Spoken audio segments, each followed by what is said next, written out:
Mason Cisk was born in 2005. He lived in Elkmont, a small, quiet town in northern Alabama. But his life changed when he was just 12. That's when his biological mother passed away. After his mother was gone, Mason was adopted by John and Mary Cisk. The family grew quickly. Mason now had 3 younger siblings, 6-year-old Kane, 4-year-old Rory, and baby Coulson, just 6 months old. On the outside, they looked like a normal blended family, but inside the home, cracks were forming. Mason didn't seem to bond with his new parents. Tensions were growing. Some said things felt off. Then came the night of September 2nd, 2019. Mason was 14. All 5 members of the family, his father, stepmother, and 3 siblings, were found in their beds. Each had been harmed in the same way. At first, Mason said he had nothing to do with it. He told the police he was downstairs playing video games. He claimed he heard loud bangs and saw a car speeding away, but his story didn't hold up.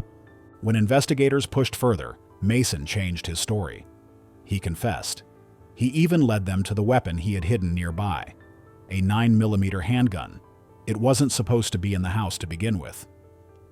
During questioning, Mason told the officers he was fed up with his family. What did that mean? Was he feeling pushed aside? Was there something deeper going on? The investigators couldn't say for sure, but that comment hinted at a storm brewing inside him. In April 2023, Mason went on trial. The prosecution laid out the evidence, his confession, the scene, the weapon. The defense asked for mercy. They said Mason was young. They brought up the chance of change, of turning things around. But the jury didn't agree. He was found guilty on 4 of the gravest charges the court could bring, all related to lives intentionally taken. On September 7, 2023, Circuit Judge Chadwick Wise gave his final decision. Mason would spend the rest of his life in prison. No chance to get out, no parole. The judge didn't hold back. He called the case disturbing and said the actions were filled with something he couldn't ignore. Mason's lawyers didn't stop there. They filed for a new trial. They wanted the court to take another look, but in October 2023, the request was denied. Then again, in March 2024, the Alabama Appeals Court reviewed the case. This too was denied. The original sentence stayed in place. Life in prison without parole. What makes a teenager calmly plan the end of his whole family? Grantsville, Utah was the kind of town where everyone knew each other. And the Haney family? They were one of the families people looked up to. Consuelo Alejandra Haney, 52, was a warm and involved mother. She was active in the community and deeply devoted to her children. Alexis was 15, full of energy. Matthew, 14, was thoughtful and bright. Milan, 12, was the youngest, curious and lively. Their father, Colin Haney, worked hard to support them. Their oldest son, Daniel, was away at Utah Valley University. Then there was CJ. He was 16 at the time. Some described him as quiet, a little withdrawn. Everything changed on January 17, 2020. That morning, CJ stayed home from school.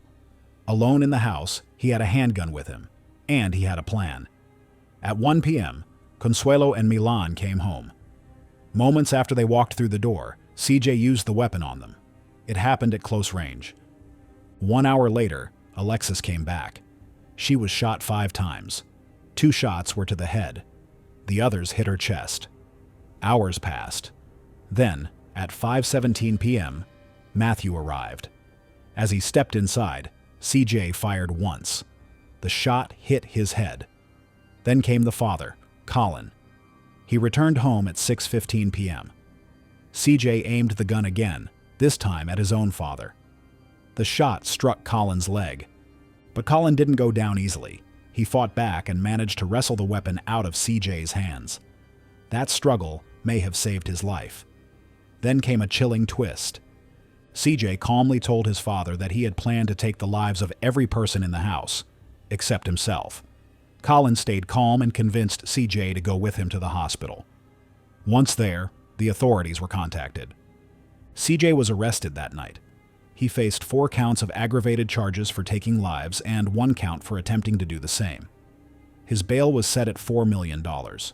Investigators searched for answers. Why would he do this? There were no reports of mistreatment at home. CJ had no previous run-ins with the law. Some said he didn't like the rules at home, but those rules weren't unusual. The way everything was planned out made it clear.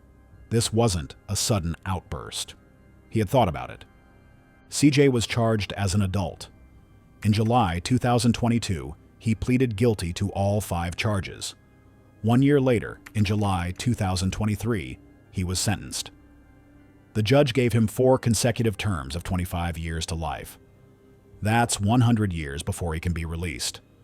He also received an extra sentence for the final attempt, which will run at the same time as the others.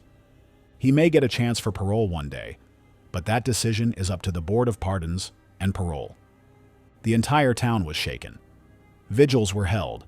Neighbors and friends came together to support the surviving family. Colin, despite his deep pain, thanked the community for standing by them. As for CJ, he's still in custody. He's since completed his high school education from behind bars.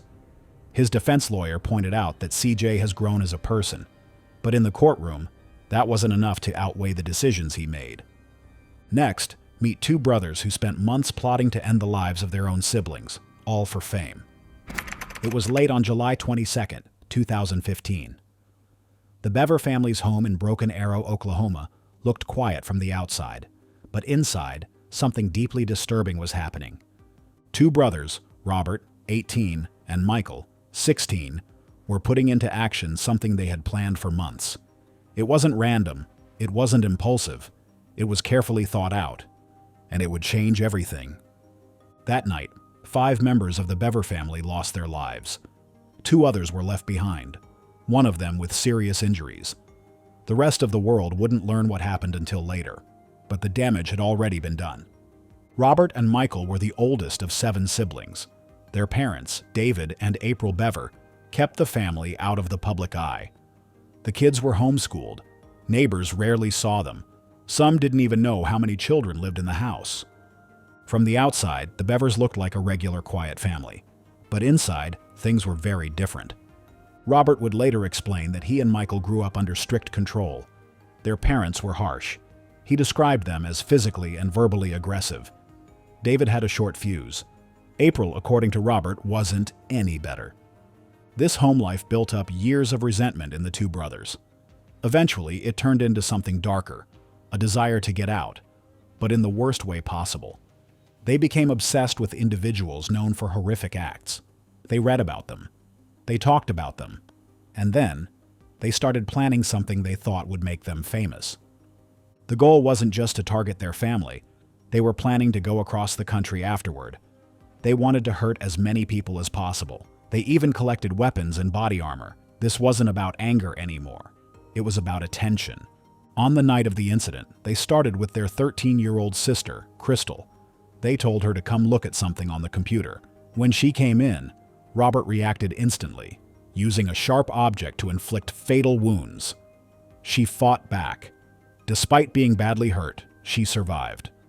Later, she would be the one to tell the police who was behind it all. The brothers didn't stop there. They went after their parents, then their younger siblings, Daniel, 12, Christopher, 7, and Victoria, 5. All 3 were found with multiple deep wounds. It was brutal. Only one sibling, a toddler named Autumn, was found unharmed. In the middle of it all, Daniel managed to call 911. He didn't get a chance to say much before the call ended, but it was enough. Police rushed to the house. When they arrived, what they found was horrifying, but they didn't have to search long. Robert and Michael had tried to run. Officers found them hiding in the woods behind the home and arrested them on the spot. Investigators soon uncovered what motivated them. They wanted recognition. They wanted their names to be remembered. Robert even admitted they were inspired by such incidents they had read about online. Later, doctors diagnosed Robert with several mental health conditions. These included major depression with psychotic symptoms, PTSD, and possibly autism and borderline personality disorder. It raised questions about how much of his thinking was grounded in reality during the planning and the act itself. In 2016, Robert pleaded guilty. He was convicted on 5 counts related to the loss of life and 1 for harming Crystal.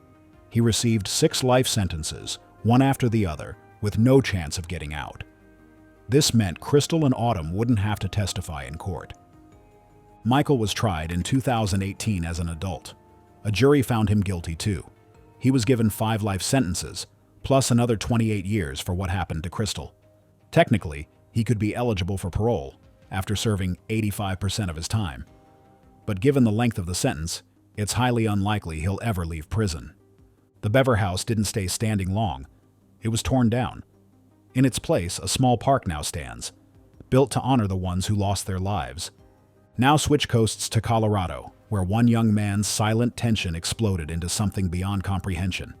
It was a quiet night in Colorado Springs, October 17th, 2017.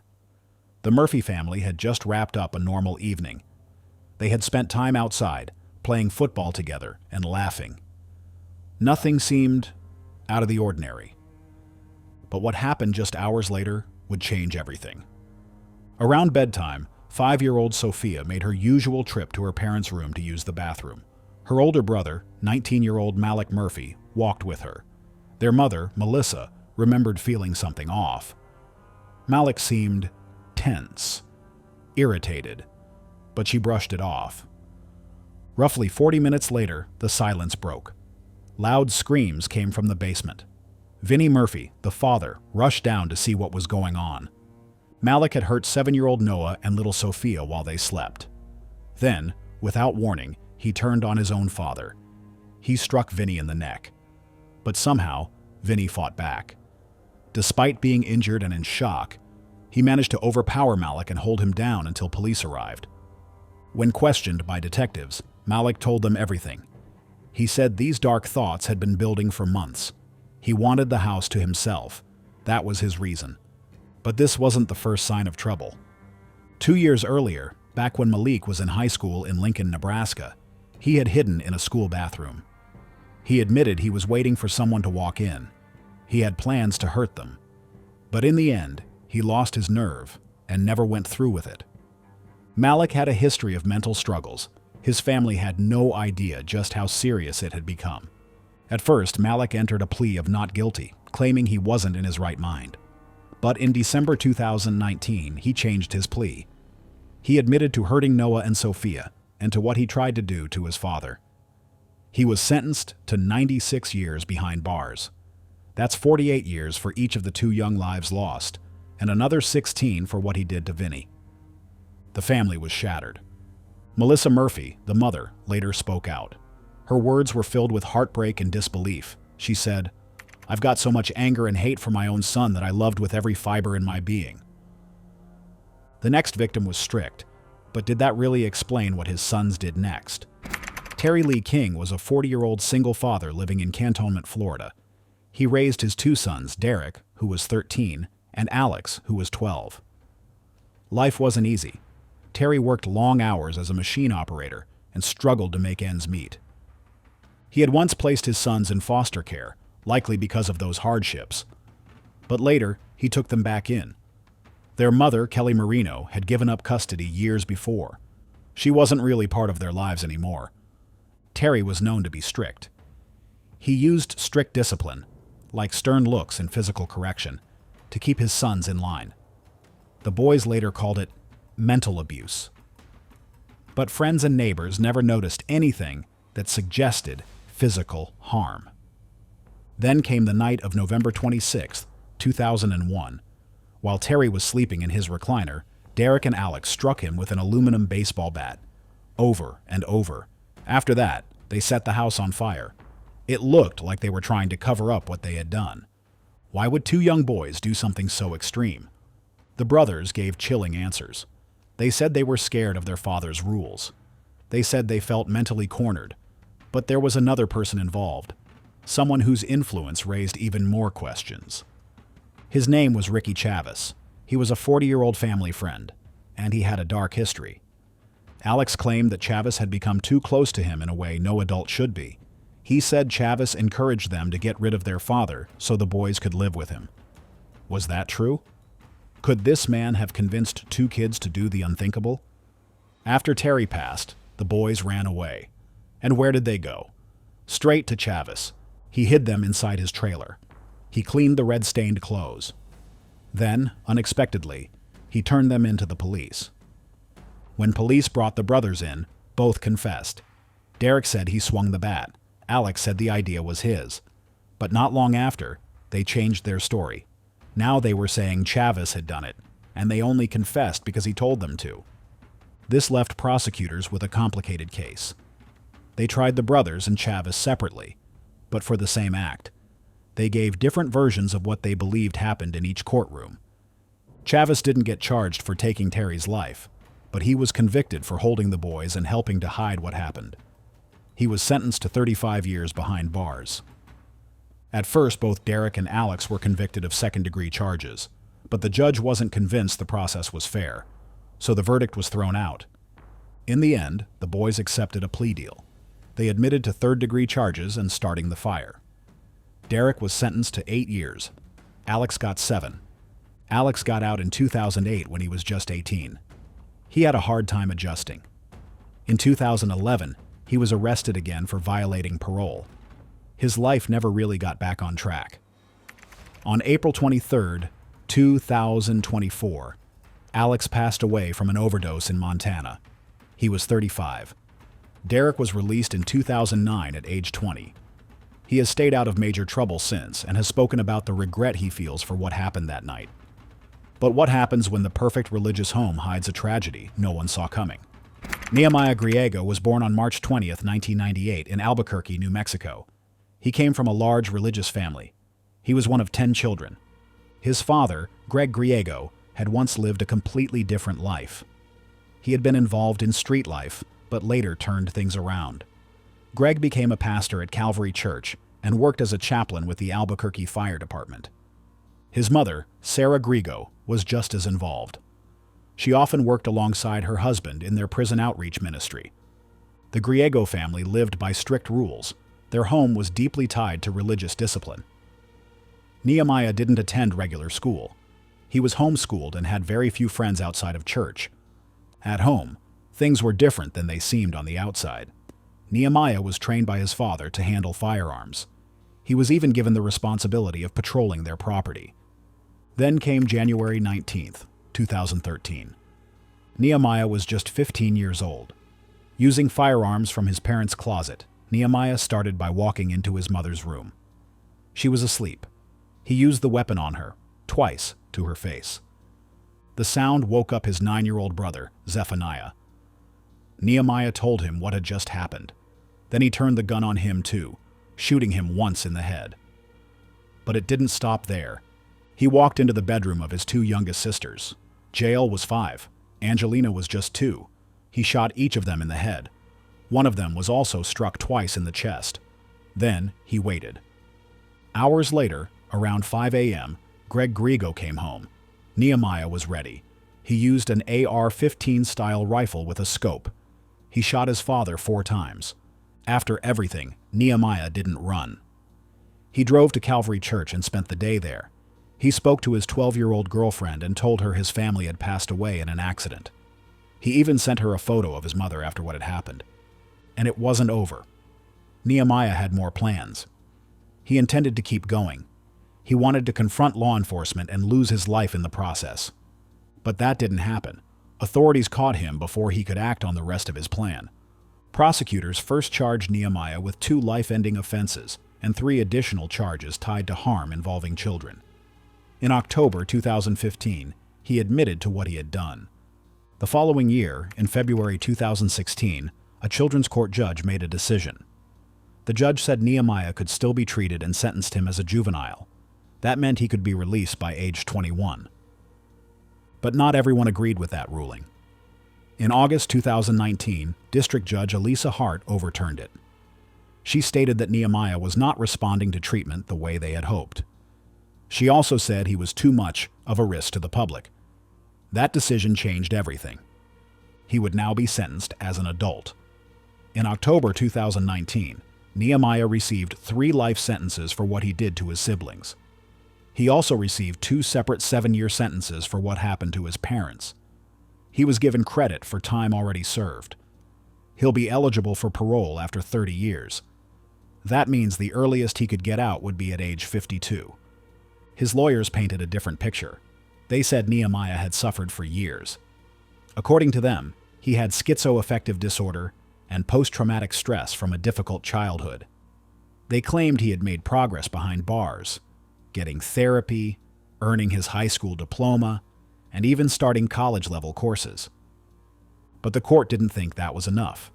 They believed the seriousness of what happened and the danger he still posed outweighed any improvement he had shown. During sentencing, Nehemiah finally spoke. He looked at the court and at his surviving family members. "I am sorry for taking our parents and our sibs," he said. "I wish I could take it back, but reality is that we can't." Then he added, "I love you guys, and I want to see the best for y'all, and whatever you may do. And I do pray for you guys to have healing, the way I'm having healing." The next boy stood outside with his hands up, while inside, 4 lives had just ended. It was just after 3:30 a.m. on December 14th, 2024. A quiet neighborhood in Belen, New Mexico, was suddenly thrown into chaos. A 911 call came in from a 16-year-old named Diego Leva. His voice was shaky. What he said stunned the dispatcher. He claimed he had just ended the lives of his entire family. When deputies arrived at the home, Diego was already outside. His hands were in the air. He looked confused. He also appeared to be under the influence. Inside the house, deputies found his father, Leonardo Leva, age 42. His mother, Adriana Bencomo, 35. His 2 brothers, Adrian, 17, and Alexander, 14. All 4 were found with serious gun-related injuries that had ended their lives. The Leva family was known around the community. Leonardo worked as a volunteer firefighter. Adriana regularly took part in community events. Adrian and Alexander went to local schools and were involved in clubs and activities. Diego was the youngest of the family. He was a student at Belen High School. Teachers described him as quiet and reserved. No one had seen this coming. There were no reports of problems at home. No history of aggressive behavior. Right after the arrest, Diego was taken to a nearby hospital. He needed treatment because of how intoxicated he was. After that, he was taken to the Juvenile Justice Center in Albuquerque. He was officially charged with 4 counts of taking lives in the first degree. During the 911 call, an officer asked him why he did it. Diego's answer was chilling. He said, "I don't know. Someone, a bad spirit, possessed me." This raised immediate questions. State police launched a full investigation. A gun was found on the kitchen table. Investigators believe it was the one used. But even now, the real reason behind the act is still unclear. The case is ongoing. No verdict has been announced. Back in Belen, people are still trying to make sense of it. The school district stepped in right away. They offered counseling to students and teachers. Superintendent Lawrence Sanchez gave a public statement. He said the district was shocked and heartbroken. He called it a devastating loss. So, what happened here? What led Diego Leva, a quiet, ordinary teenager, to do something this serious? Police are still digging. They're looking into his mental health. They're checking if he had problems with substance use. They're also reviewing the family dynamics at home. Was there any warning at all? Any signs of what was coming? According to teachers and people who knew him, there weren't. One former teacher said, "I would never have thought that something like this would happen, that Diego would be capable of it." As of May 2025, Diego is still in custody. The court hasn't decided yet whether he'll be tried as an adult. No decision has been made about sentencing. The next argument began over something tiny. It ended with one brother in prison for life. It was just past midnight on March 10th, 2021. A 911 call sent police racing to the Archway Apartments in Riverdale, Georgia. Inside one of the units, they found 28-year-old Jaylen Jones on the floor. He had been hit multiple times. He didn't make it. The person responsible? His own younger brother, 23-year-old Jaylen Jones. And the reason? Something so small it's almost hard to believe. An argument over body wash. It started when Jaylen accused Jaylen of throwing his body wash away. Words turned heated. Then it got physical. A witness nearby stepped in and pulled them apart. It seemed over. Javon went downstairs to cool off. But Jaylen wasn't done.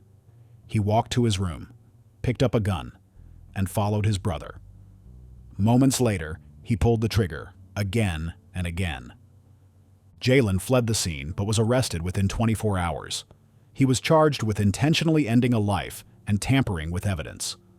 In December 2021, a Polk County grand jury found him guilty on all counts. He was sentenced to life in prison without the chance of parole. More time was added for the other charges. James Urban Rupert was born on March 29, 1934, in Hamilton, Ohio. From the start, his life was far from easy. His mother, Charity, had wanted a daughter. She didn't hide her disappointment when James was born. His father, Leonard Sr., was often angry and distant. He showed little affection to either of his sons. When James was 12, his father passed away from illness. That left James and his older brother, Leonard Jr., just 14 at the time, without a father figure. Leonard Jr. quickly took over that role. But instead of offering support, he belittled James constantly. Over time, that tore away at James's confidence and built up a lot of hidden anger. At 16, James reached a breaking point. He tried to end his life by hanging. He survived, but nothing really changed after that. As an adult, James lived a quiet and isolated life. He was small in stature, around 5 feet 6 inches and 135 pounds. He had no criminal history. People who met him described him as soft-spoken and withdrawn. But inside, he was deeply frustrated. He had always felt like he was falling behind, especially compared to his brother.